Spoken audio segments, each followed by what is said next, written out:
साहेब मी जास्त बोलणार नाही साहेब, फक्त तुम्हाला एवढंच सांगतो, धाराशिव जिल्हा हा या जिल्ह्यातले शिवसैनिक, या जिल्ह्यातल्या सर्वसामान्य जनता ही ठाकरे कुटुंब आणि मातोश्रीची एकनिष्ठ असलेली जनता आहे. त्यामुळं कुणी आलं कुणी गेलं तरी शिवसैनिक खंबीर आहे, जागेवर आहे. साहेब पाऊस होता, या धाराशिव मध्ये दुसरा हॉल मिळाला नाही आपल्याला, परंतु विनंती आहे की आपण किंवा आदित्य साहेब आम्ही शेतकऱ्यांसाठी 2 महिन्यात आंदोलन घेणार आहे, त्या ठिकाणी धाराशिवला आपण यावं ही सर्व धाराशिवच्या जनतेच्या वतीने आपल्याला विनंती करतो.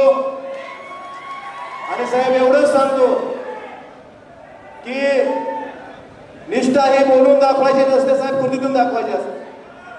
त्यामुळं साहेब 22ला पण दाखवलेला आहे, आताही दाखवतोय.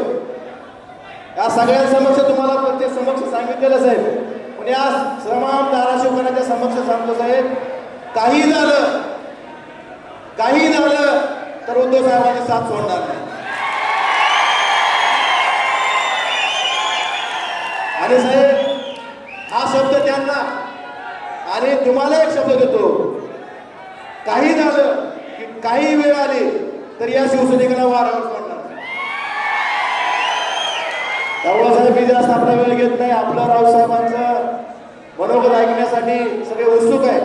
फक्त मला एवढीच जाण आहे साहेब, माझ्यासारख्या सर्वसामान्य शेतकरी कुटुंबातल्या मुलांना फक्त शिवसेना या 4 अक्षरावर जिल्हा परिषद सदस्य 2 वेळा आमदारकी मिळाली, हे उपकार मी आयुष्यभर विकारणार नाही. शिवसैनिकाचे ना आपले, त्यामुळे मी कायम आपल्या सोबत आपल्या आशीर्वादाने पुढच्या काळात काम करत राहील.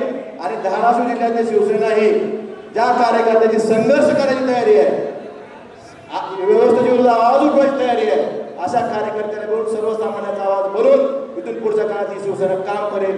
एवढा शब्द तुम्ही माझ्या शब्दात विराम देतो. धन्यवाद साहेब. जय महाराष्ट्र.